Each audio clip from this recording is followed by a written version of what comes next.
Kenal di medsos? Prada Y, anggota TNI bunuh pacar dengan luka bakar seluruh tubuh. Seorang wanita berinisial WK menjadi korban pembunuhan di kota Bau-Bau, Sulawesi Tenggara.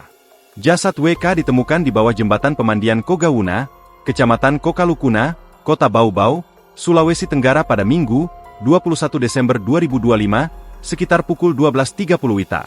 Pada saat ditemukan, korban diketahui berada dalam kondisi tanpa busana dengan luka bakar di seluruh tubuh.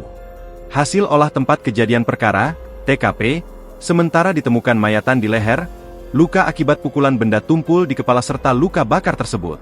Terduga pelaku adalah kekasih dari WK, yaitu Prada Y. Y merupakan seorang anggota TNI yang telah diperiksa atas kasus kematian tersebut.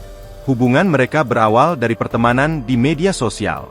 Hubungan Y dan WK ini juga dibenarkan Komandan Denpom atau Dandenpom 14-3 Kendari, Letkol CPM Haryadi Budaya Pela, saat dikonfirmasi wartawan tribunnews-sultra.com, Selasa, 23 Desember 2025. Berdasarkan hasil pemeriksaan sementara, kata Letkol Haryadi, sosok Prada Y merupakan pacar korban WK.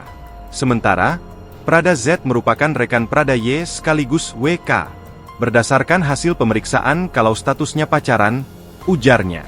Tak hanya Y, namun juga rekannya Z turut diperiksa. Z juga merupakan anggota TNI dengan pangkat Prada. Menurutnya, pemeriksaan terhadap Prada Y dan Prada Z sudah dilakukan di Subdenpom Bau-Bau sejak Senin, 22 Desember 2025. Untuk pemeriksaan sudah kita lakukan terhadap 2 orang terduga pelaku di Subdenpom, jelasnya. Download Tribun X sekarang, menghadirkan lokal menjadi Indonesia.